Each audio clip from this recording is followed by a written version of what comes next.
l'IA générative fascine ou inquiète.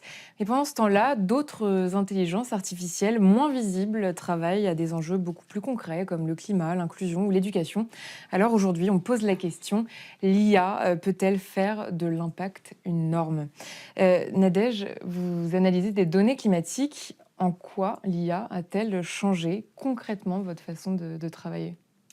Bah, il y a plusieurs sujets. En fait, nous, on travaille pour accompagner les entreprises dans leur stratégie de décarbonation. Mm. Et un enjeu, c'est d'aller vite. On n'a pas le temps, en fait. Et l'IA, ben, elle nous permet, avec le digital, d'aller plus vite, justement, et de permettre à nos consultants d'être beaucoup plus efficaces. Et un sujet qui nous tient beaucoup à cœur, je vais peut-être parler du scope 3, donc je vais expliquer rapidement. Oui, Donc très bien. en fait, quand on accompagne les entreprises, on va mesurer leur empreinte carbone sur ce qu'elles produisent et leur, on va dire leurs émissions liées à leurs activités internes. Mais il y a toute la chaîne de valeur de l'entreprise, donc notamment les fournisseurs, qui viennent ajouter effectivement dans cette empreinte. Mm. Et aujourd'hui, il y a très peu de moyens de pouvoir mesurer concrètement la globalité de l'empreinte carbone et donc de permettre de mettre en œuvre des stratégies de décarbonation si on ne sait pas mesurer ce scope 3. Mm. Et l'IA générative et l'IA au sens large nous permet d'avancer énormément, de collecter de la data, de pouvoir effectuer des Mm. estimations de ce scope 3 et de pouvoir justement mieux conseiller nos clients sur l'ensemble de leur chaîne Mm. de valeur. Donc ça, c'est, on va dire, un très fort enjeu sur lequel l'IA générative peut largement contribuer. Mm. Noël, quant à vous, vous travaillez avec des centaines d'entreprises. Est-ce qu'il y a une vraie demande de leur part pour de l'IA utile? Alors, ils n'ont pas forcément comme demande d'utiliser l'IA par défaut, ils ont des demandes plutôt de simplifier certains de leurs process. Ouais. Donc nous, dans le logiciel, le SGRSE, donc notre savoir-faire et l'usage de la plateforme, c'est d'aider les entreprises à passer moins de temps à compléter des Excel et des données dans tous les sens entre les investisseurs, les clients, la CSRD, les bilans carbone, et dans l'idée, allouer ce temps à ce qui compte vraiment, qui est l'amélioration de l'impact. Donc par rapport à ça, il y a plein d'usages potentiels d'algorithmie, de matrices et ou d'IA. Et nous, on se pose pas mal la question, est-ce que ça, on peut le faire sans IA? Ce sera plus sobre, ça va coûter moins cher, ça consomme moins d'énergie. Et qu'est-ce qui pourrait être vraiment utile pour aider les entreprises et les équipes RSE à améliorer leur impact, gagner du temps, et avec de l'IA? 80% des fonctionnalités qu'on propose n'ont pas besoin d'IA, elles fonctionnent très bien sans avoir ce type de technologie. Il y a quelques usages qu'on a développés où là l'IA est assez utile, notamment identifier quels sont les enjeux principaux pour chaque entreprise et proposer des plans d'action pour les aider à structurer leur démarche, un peu comme une mission de conseil dont tu parlais. On a également utilisé l'IA pour pouvoir capter toutes les données d'une entreprise pour pouvoir alimenter des rapports, comme le rapport CSRD en se basant sur tout ce qu'ils auraient produit pendant des années sur des PDF et des Excel dans tous les sens. Là, c'est un gain de temps qui est assez énorme. Et il y a également une nouvelle réglementation européenne qui s'appelle la CSRD, je ne sais pas si ça Oui, vous parle, on en a parlé dans cette émission. qui impose aux entreprises de produire des rapports énormes avec des centaines de données narratives, donc descriptives. Et ça, c'est une perte de temps pour beaucoup d'équipes. Et donc, on utilise l'IA pour utiliser quelques éléments de langage pour que la rédaction de ce narratif et donc Oui. du rapport final Mm. utilise une IA pour éviter de le faire à la main. Mais encore une fois, tout ça, c'est pour libérer du temps et de l'argent donc aux équipes RSE pour qu'ils allouent à ce qui compte vraiment. Et pour Mm. l'instant, on n'a pas identifié d'autres usages qui étaient Mm. indispensables Mm. pour l'IA. Tu en parlais tout à l'heure sur les rapports. Dans les rapports RSE, on n'aura pas besoin avec la CSRD d'avoir d'IA. Parce que dans la CSRD, les données de toutes les entreprises européennes vont être partagées en open source du format XML, donc un Excel, et on pourrait aller les chercher de manière structurée.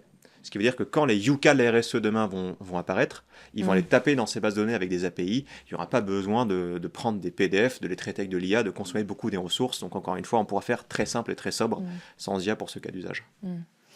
Morad, qu'est-ce qui forme des jeunes de quartier à la data et à l'IA? Est-ce qu'ils s'en servent vraiment pour faire avancer des projets concrets ou est-ce qu'on reste au niveau de la formation? On a deux objectifs. Du coup, moi j'ai deux structures. J'ai le programme Qu'est-ce qu'il y a? C'est un projet national, voire international, parce que la finalité du programme, c'est de présenter les meilleures innovations made in France, ici, aux États-Unis, à la Silicon Valley. C'est en quelque sorte aussi montrer que là-bas, on est compétitif et on arrive à sortir des vraies solutions d'IA. Et deuxième aspect, c'est déployer des expérimentations IA de terrain. Encore une fois, on a une boîte noire qui est l'IA, qui est un peu un entre-soi des entreprises, des grandes boîtes, des moyennes boîtes. Et puis en fait, c'est amener tout le monde à regarder dans cette boîte, débattre et voir ce que c'est concrètement l'IA. Comment on fait ça? On utilise en tout cas, on implique des étudiants issus des quartiers populaires principalement, mais ils sont déjà dans une dynamique croissante, hein, ascendante. Ils sont en école d'ingénieur, ils sont en master de big data. Et le problème qu'ils ont, et je fais une parenthèse sur l'impact, quand on parle d'impact ou de RSE, tout de suite on s'intéresse au E, écologie, environnement. Et on oublie un peu le S de social, Oui. vraiment social, résoudre des problématiques de discrimination. Quand je suis un jeune de Grigny, de Trappes, des quartiers nord de Marseille, j'ai beau être issu d'une école d'ingénieur en master de big data, et quelle résilience il faut pour arriver à ce niveau-là, Ouais. je galère pour trouver un stage, l'alternance. Mm. Ça, c'est pas normal. Et j'ai l'impression que voilà, technologiquement, on peut atteindre la Lune, et que ces questions-là qui durent depuis que moi je suis gamin, et peut-être que mes parents ont connu, c'est toujours pas résolu. Alors que certaines autres questions avance. L'écologie, l'environnement, ça avance peut-être pas assez vite, ça avance. La question du handicap, elle avance. La question du genre, elle avance. Et donc, le programme Qu'est-ce qu'il y a, il fait briller ces pépites issues des quartiers populaires en développant des innovations comme réduire le gaspillage alimentaire dans les cantines scolaires, détecter les encombrants à l'aide des caméras de la ville, repérer les nids de poules, lutter contre le cyberharcèlement, etc. Donc, que de l'IA éthique, avec des outils, pas forcément d'IA générative, mais plutôt de l'IA traditionnelle, couplée avec de l'IA générative. Et du coup, voilà, le bien commun avec l'impact social. Je prends la balle sur ce que vient de dire Mourad, parce que tout à l'heure, on a évoqué la dimension marketing. Là, tu disais faire briller les pépites. Alors, faire briller les pépites, ça peut être des individus, des jeunes, des moins jeunes, issus de quelque endroit que ce soit d'ailleurs, mais qui ont des envies d'entreprendre pour l'intérêt général. Mais les pépites, ça peut être aussi des organisations, des structures qu'on essaie d'inviter, de faire briller ici dans cette émission, de leur offrir un espace de parole. Aujourd'hui, un des grands problèmes que je vois qui est très transverse à tout l'écosystème de l'impact, que ce soit dans l'économie sociale et solidaire ou des entreprises qui ont de très forts niveaux d'engagement, c'est qu'en général, elles mettent plus de moyens sur l'action que sur le marketing de ces actions. Et c'est d'ailleurs les agences de relations presse, de com, dédiées à ces acteurs-là, elles feraient plusieurs milliers de salariés, pas quelques dizaines seulement, si ils avaient beaucoup plus de moyens. Et là où je pense que l'IA peut apporter quelque chose de très nouveau et de très utile à tous ces acteurs, c'est leur permettre de développer de la communication et des campagnes avec des moyens qu'ils n'ont jamais eus, pour faire savoir ce qu'ils font, pour trouver des nouveaux clients, des nouveaux segments, des nouveaux secteurs, diffuser beaucoup plus largement l'information, là où avant, il n'y avait pas du tout les moyens de le faire. Donc même dans, je dirais, le marketing, la communication, les relations presse, publiques, etc., je pense que l'IA peut avoir une vertu, c'est d'augmenter, d'empuissancer, c'est le mot français qui n'est pas très joli pour l'empowerment, les messages clés des acteurs de l'impact qui œuvrent vraiment pour l'intérêt général. Sur la question du cadre, des limites, est-ce qu'il ne faudrait pas un label utile pour trier le bon grain de l'IA futile? Est-ce qu'on pourrait faire le Yuka de l'IA? Ouais. Yuka, alors des IA, tu le disais, il y en a tout le temps qui arrivent. En fait, il n'y a pas besoin d'un label parce que dans les usages de l'IA, il y en a certains qui sont par nature bons, d'autres qui sont par nature inutiles. Les trois exemples que tu as pris sur les IA qui sont développés justement par la communauté, en fait, les trois ont la même approche, c'est d'utiliser un grand volume de data pour faire plus sobre. Éviter de mettre des voitures qui sillonnent les routes pour trouver les nids de poules, ou mettre des capteurs sur les poubelles pour savoir quand est-ce qu'il faut vraiment faire passer le camion pour aller les vider. En fait, tout ça, c'est un usage de l'IA qui va bien sûr consommer un peu d'énergie, mais qui va permettre plus de sobriété. Ou alors du big data qui va nous permettre d'avoir une information pertinente qui va nous servir notamment à plus de sobriété. Et donc, si on veut le faire très simple, l'IA, des labels, ça ne va jamais arriver, mais les usages de l'IA qui permettent la sobriété utile, ça, c'est top. Mais les usages de l'IA qui n'ont pas comme conséquence d'utiliser la data pour faire de la sobriété, là, ça ne sert à rien. Et en fait, avec cette simple approche, on prend toutes les IA hors science Et on peut les mettre dans deux catégories. Il y a bien sûr les IA utiles pour la science, où là, c'est pas une question de sobriété, mais les IA scientifiques en général, elles sont toujours plus ou moins utiles. Une des plus, pour moi, performantes, c'est celle qui est capable de tester la création de nouvelles protéines pour remplacer des molécules qui peuvent être des polluants éternels par des alternatives qui ont les mêmes propriétés. Et donc inventer des nouvelles molécules grâce à l'IA. Mais là, on est sur des applications scientifiques très techniques. On n'a pas forcément besoin de gros marketing et elles sont quasiment toujours utiles pour la société. Sans parler de label de l'IA, il y a peut-être quand même une notion intéressante qui est en train de se mettre en place dans les communautés de développeurs. C'est justement, il y a des techniques comme la quantisation, pour utiliser un terme un peu technique, mais qui permettent justement de maîtriser effectivement la façon dont on va coder l'IA pour justement réduire son impact, que ce soit au travers d'un paramétrage, de la réduction de l'échantillon de données qui est utilisé pour entraîner le modèle, etc. Il y a pas mal d'étapes aujourd'hui qui commencent à être utilisées, démocratisées au sein de ces communautés de développeurs qui, je pense, vont induire d'une certaine manière une meilleure façon, une meilleure approche. Bon, l'exemple de DeepSeek qui a expliqué qu'effectivement, ils avaient mis beaucoup moins d'énergie pour développer un modèle équivalent à ceux des Américains. Bon, y a peut-être polémique autour, mais en tous les cas, ça montre quand même qu'il y a une volonté d'aller vers une IA plus responsable. Alors, il faut bien distinguer deux choses par contre. Il y a la consommation de l'IA et son impact via son fonctionnement et à quoi elle sert. Le problème de la sobriété du fonctionnement, c'est qu'on arrive très vite dans des effets rebonds où parce que ça consomme moins d'énergie, on utilise pour faire beaucoup plus de trucs qui peuvent être potentiellement inutiles, comme du ciblage marketing. Donc, il y a la consommation de l'IA et il y a à quoi elle sert. Et je pense que c'est surtout sur le débat de à quoi elle sert qu'il faut se concentrer, parce que bien sûr qu'on va la rendre plus sobre, mais comme toutes les technologies, quand elles sont plus sobres, on en consomme plus. Dans certaines écoles, il y a des acteurs, notamment associatifs, qui commencent à former, à essayer d'éduquer, former est un grand mot, mais au moins sensibiliser les futurs ingénieurs des entreprises du numérique au risque éthique, par exemple, de l'intelligence artificielle, notamment générative, mais pas que, à ses conséquences environnementales, pour que demain, lorsqu'ils arriveront dans des entreprises du numérique qui sont prêtes à aller chercher le business là où il est, pourront dire, mais attendez, est-ce qu'on est sûr qu'on veut vraiment faire ça au regard des conséquences que ça a ? Peut-être une question plutôt pour Morad, du coup, c'est au-delà des écoles d'ingénieurs qui, de par l'état actuel de notre société, n'offrent pas aujourd'hui autant de chances à des jeunes issus par exemple de certaines zones du pays qu'aux autres d'accéder à des niveaux d'éducation supérieurs, etc. Qu'est-ce qui existe aujourd'hui ? Est-ce que toi, tu as des actions que tu mènes pour faire en sorte que toute la jeunesse puisse avoir davantage accès à cette connaissance minimum sur ce que sont les risques inhérents aux usages tels que ceux qu'on décrit aujourd'hui ? Je pense qu'il y a deux éléments. Il y a l'accès à la connaissance, où avant, effectivement, ça se faisait que sur les bancs de l'école et on était tributaire et on était conditionné à suivre un seul parcours pour acquérir cette connaissance, s'émanciper, puis avoir le travail. Maintenant, on peut avoir accès à de la connaissance différemment. Ça, c'est une première chose, parce qu'il faut d'abord être sachant, il faut quand même comprendre le monde qui nous entoure, notre environnement. Une deuxième chose, je pense que aussi les recruteurs ont compris que c'était pas qu'une question de diplôme pour avoir ces fameux talents et qu'il y avait aussi tout ce qu'il y a autour, les soft skills et la réalisation de projets. C'est pourquoi nous, dans nos programmes, on pousse les jeunes et les moins jeunes à faire. Faites des projets. Ne vous pointez pas juste avec un CV. Je pense que si on suit un petit peu le taux de bacheliers, le taux de licenciés, on dit comme ça, ceux qui ont de licenciés, de diplômés, de diplômés, mais les bac plus 3, bac plus 5, dans le temps, ça a explosé. Je crois que là, c'est près de 90% des lycéens qui ont le bac. Qui l'obtiennent, tu veux dire ? Ouais, qui ont le bac, qui l'obtiennent. Ce que je veux dire par là, c'est que maintenant, avoir un diplôme, un bout de papier, c'est pas représentatif d'être performant dans le travail.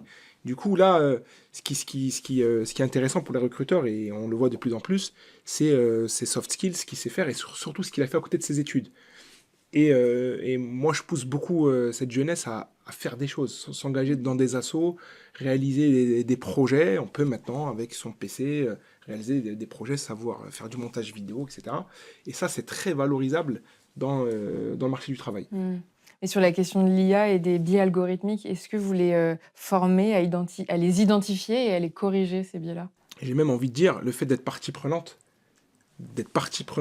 dans la création d'IA, si on met que des hommes, bah, on exclut des femmes et forcément il y aura des biais. Si on met que des personnes, je sais pas moi, invalides, on exclut des personnes en situation de handicap, etc. Donc, moi je parle de ce que je connais, ce que même j'ai vécu. Il y a une différence entre être sensible à et avoir vécu. Ouais, Donc tout ce qui est discrimination, jeunes issus de quartier, ça ne veut pas dire que j'exclus d'autres populations. D'ailleurs, le programme Qu'est-ce qu'il y a, il s'est déployé dans plein de collectivités, dont Lens. Et là, j'ai vu vraiment la ruralité. Et je me suis aperçu que dans la ruralité en France, on était peut-être plus exclus que quand on habite en région parisienne dans une banlieue. Oui, oui. Où ici, les infrastructures, il y a tout ce qu'il faut. Mm. Et bref. Et tout ça pour dire que il faut réunir toutes les parties prenantes pour construire la société de demain. Donc, que ce soit des jeunes issus de quartier ou des gens... on posait la question, comment on est venu là, à l'émission? En off, oui, quand En off. on faisait Bien sûr, Alors, excuse-moi. on en a off. préparer Non, cette émission. je suis le seul qui est venu en voiture. Pourquoi je suis venu en voiture? Parce que je viens de banlieue. Et c'est la galère pour prendre les transports. Et j'avais peur de rater. Et j'ai déjà raté des rendez-vous hyper importants à cause du RERD. Donc on pourrait se dire, attends, il est venu en voiture, c'est pas bien, tout, écologie.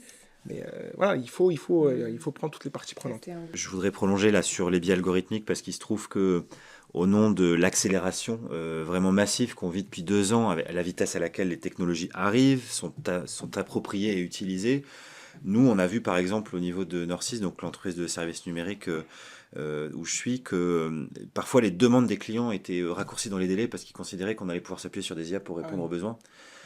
Et on a eu, il n'y a pas si longtemps que ça, un cas qui nous a beaucoup marqué parce qu'en fait, le client était prêt à ce qu'on favorise des biais algorithmiques dans le développement d'une solution au nom des délais de livraison qu'il fallait tenir parce qu'il y avait des enjeux d'assemblée générale. Enfin voilà, il fallait livrer quoi.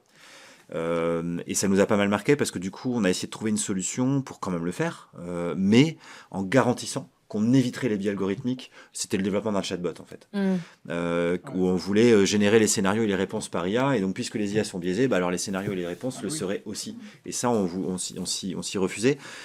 Et du coup, ça nous a amené à créer un produit, enfin ce qu'on pourrait appeler un produit immatériel en l'occurrence, qui est en fait une méthode pour mettre en place des chatbots qui se basent sur l'usage des IA pour gagner du temps sur les scénarios qu'on veut créer et les réponses qu'on y apporte, mais avec tous les points de contrôle humains à mettre dedans pour éviter et garantir qu'on pose des questions essentielles qui font qu'il n'y aura pas, par exemple, de personnes qui sont destinées à cet usage, issues de minorités, qui ne sont pas considérées par l'algo et donc qui se retrouveraient sans service associé à la demande. Voilà le genre de choses auxquelles on risque de faire face de plus en plus si on n'accepte pas de lutter contre l'accélération frénétique du temps que provoquent les IA génératives en particulier.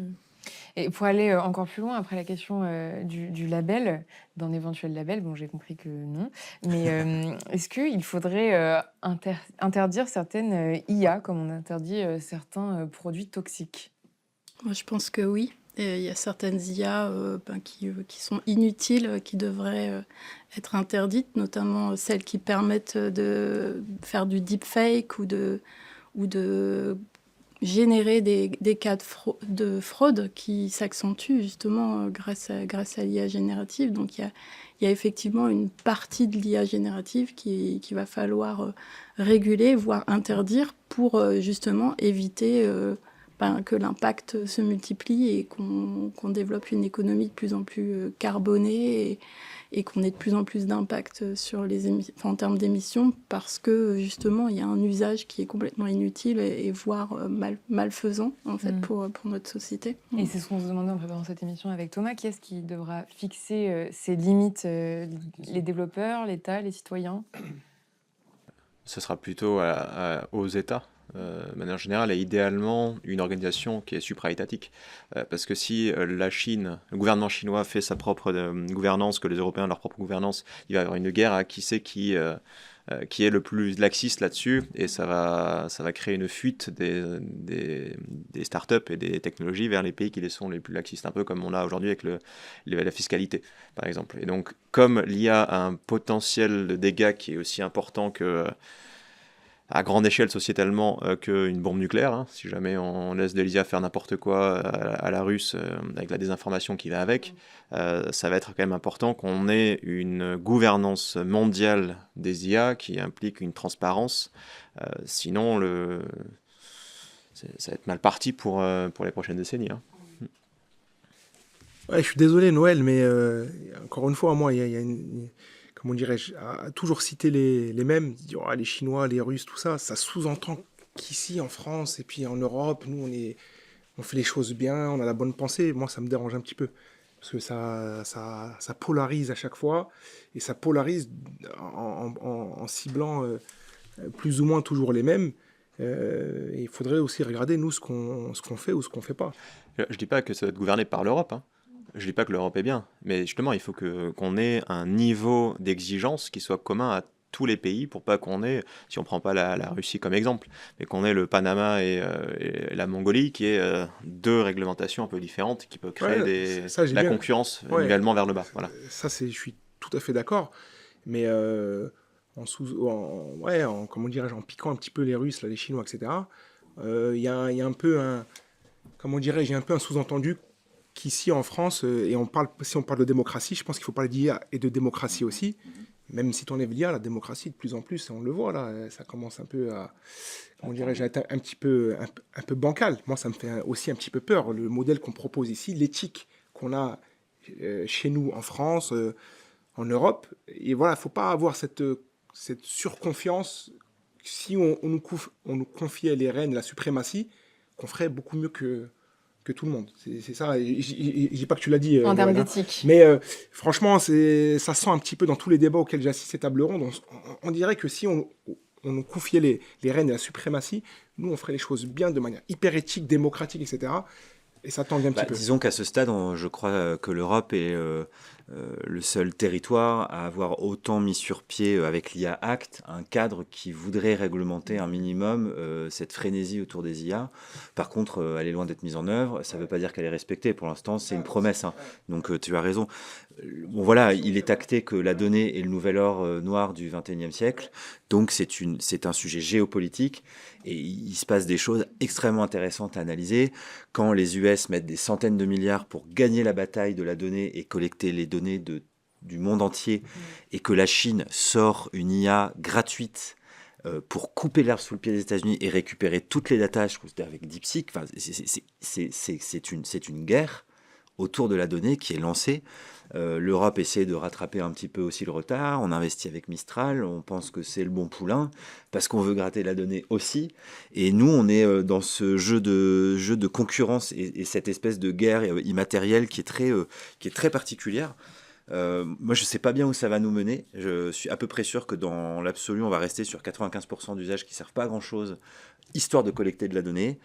J'ai bon espoir que, voilà, avec ce qu'on est en train de poser ici comme cadre, ou voilà, avec peut-être demain des certifications, des labels qui vont émerger et des entreprises qui devront monter patte blanche sur ce qu'elles en font, qu'on arrivera à des usages qui seront plus respectueux de la vie privée, d'un certain nombre de dimensions qui peuvent être vite bafouées. Et si on en revient au sujet de l'Europe, aussi pourquoi est-ce qu'on a du mal à faire avancer ce sujet en Europe en termes de gouvernance, c'est parce qu'il y a la concurrence des autres pays. Et en fait, c'est un sujet qui est lié à tous les enjeux technologiques ou climatiques. C'est qu'on ne peut pas mettre des taxes carbone très fortes si dans les autres pays ils ne le font pas. On ne peut pas mettre des lois très fortes sur l'IA si dans le pays ils ne le font pas. Et c'est pour ça que pour résoudre ces enjeux, il faut une gouvernance et un équilibre mondial dans leur application. Et ça nécessite d'avoir une humanité et des pays qui sont unifiés. Et là, en ce moment, avec Trump, c'est pas ce qui se passe. Donc, je suis pas très confiant dans le fait qu'on va y arriver comme ça. Tu as bien vu, WhatsApp est là pour dominer le monde, donc on va essayer de faire avec. Après, il faut faire confiance aussi peut-être à des mouvements citoyens. On citait tout à l'heure Data for Good, qui communique beaucoup aussi sur la désinformation, puisque l'IA, elle s'alimente de quoi? De la data. Si la data, elle est biaisée à la base, il y a peut-être des actions citoyennes à mener aussi de front, de manière globale, hein, pas uniquement en France, pour justement éviter d'aller mettre sa data là où elle est utilisée aujourd'hui par les grands géants de la tech pour construire les IA. Donc il y a peut-être aussi ce type de mouvement citoyen qui pourrait éventuellement nous aider à améliorer la situation dans laquelle on Et va. gageons que la pénurie de ressources, malheureusement, qui surviendra de plus en plus, notamment sur la ressource en eau et qui se produit déjà dans certaines zones du monde, je pense que la France ne va pas y échapper bientôt, éveillera et réveillera les populations, les citoyens et les citoyennes qui diront en fait, moi je veux pas me retrouver privé de l'eau dont j'ai besoin pour que à l'autre bout du pays, il y ait 3 gus qui fassent des images virtuelles dont on n'avait pas besoin. En fait, voilà, plus ça va se tendre, plus il y aura potentiellement un contre-pouvoir citoyen pour dire en fait, on veut pas Oui. tout et n'importe quoi en termes d'IA. Oui, mais si quand tu tapes dans Google pourquoi est-ce qu'il n'y a plus d'eau et que le résultat c'est la faute au voisin et que tu cherches pas la source, voilà, ça arrange pas le Voilà, problème. donc trouvons la source en eau et le problème sera L'éducation résolu. va permettre aussi de... Et à l'échelle du pays, est-ce qu'on peut imaginer un service public de l'IA avec un socle sobre, utile, accessible? Bah, l'État a essayé de sortir une IA pendant le sommet. Malheureusement, je pense qu'ils avaient certainement pas mis les moyens nécessaires en face. C'était quoi, Lucie, c'est ça? C'était pas l'État, c'était un centre de recherche, enfin c'était des scientifiques. Oui, mais c'était soutenus censé par être l'État, mais l'IA c'était- française sortie en grande pompe pour le sommet. Je pense que ça avait été créé par 2 personnes dans un labo. Les serveurs n'étaient pas au rendez-vous, donc ça n'a pas fait long feu. Mais il est évident que l'État ne peut pas ne pas se saisir du sujet. Et il y a quelques bonnes initiatives, hein. Là, le gouvernement français a lancé un équivalent à l'environnement Google Workplace avec les vidéos et tout. J'ai plus le nom en tête précis. Je ne sais pas si quelqu'un l'a, mais c'est en gros un concurrent à Google, mais fait par l'État français qui garantit la sécurité, qui est beaucoup plus sobre. Et donc en effet, on peut envisager que l'IA dont tu parles n'a pas été abandonnée, hein. Ils continuent à développer, mais ils n'ont pas beaucoup de marketing et ils n'ont pas les milliards de Mistral. Et on peut très bien envisager en effet que le gouvernement français puisse développer un usage de l'IA qui soit transparent, qui soit local, avec une garantie de la protection de la donnée. Et si on se projette un peu, elle ressemblerait à quoi cette IA sobre et responsable? Un Bah, Minitel. Il y a sobre et il y a responsable. Sobriété, c'est qu'en effet, elle soit sobre dans sa consommation d'énergie et de ressources, et responsable, c'est d'avoir encore une fois une bonne gouvernance sur qu'est-ce qu'on en fait, pour pas que ça serve à tout et n'importe quoi et qu'on s'en serve pour faire de l'impact positif. Et selon vous, Nadège et Morad? Non, mais je suis complètement d'accord. Enfin, bon, moi, je vais toujours prêcher pour ma gouverne. Effectivement, dès lors qu'on utilise l'IA pour sauver la planète, entre guillemets, on va considérer qu'il faut l'utiliser parce que c'est un accélérateur puissant et on n'a pas beaucoup de temps. Donc, justement, enfin, je pense que là-dessus, on ne va pas réfléchir trop longtemps. Mais bon, après, il y a plein d'initiatives qui sont aussi organisées par les entreprises pour créer des IA en open source ou partager du code en open source, justement, pour permettre à la construction d'IA moins consommatrices d'énergie, moins impactantes.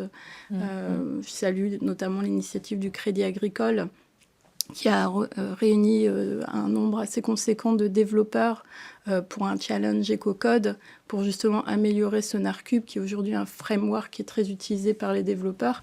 Et typiquement, ce type d'initiative va aussi nous permettre de nous... Oui, parce que vous travaillez en banque, en assurance.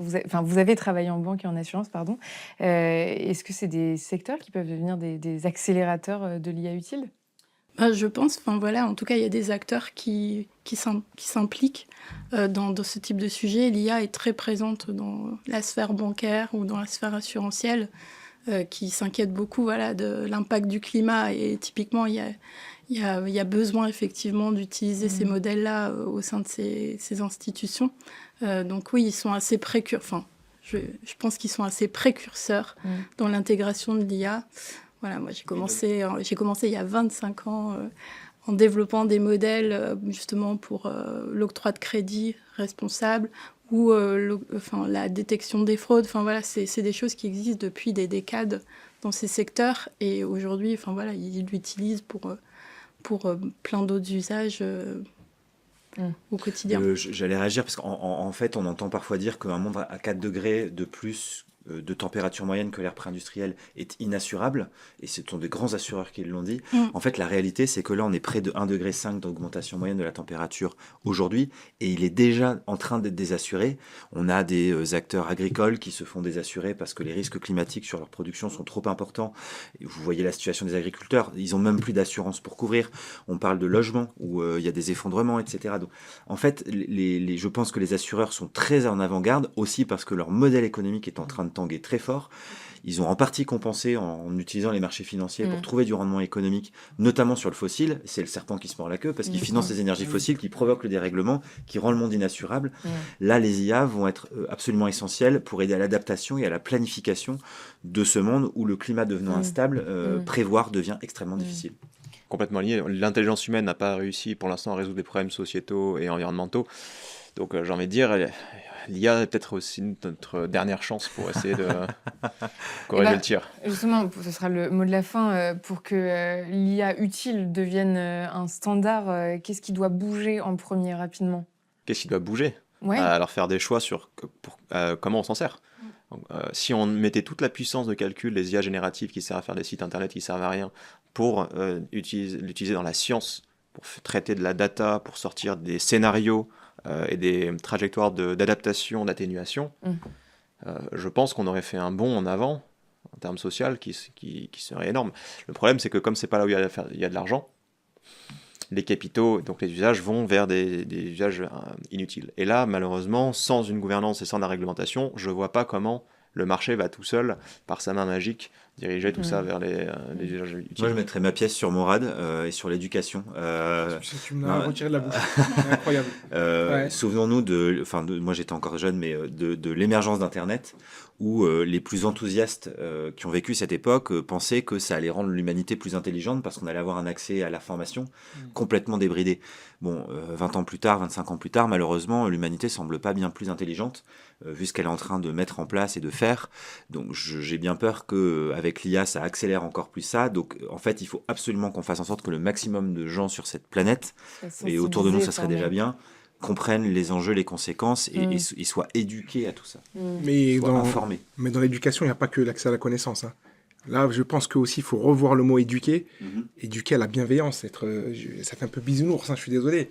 Mais penser à son prochain. Des bases de l'humanisme qu'on perd. Plus on avance dans la technologie, plus regarder son voisin, plus tu prends le métro, quelqu'un il tombe, tout le monde le regarde. Et imaginez-vous ce mindset un peu développé.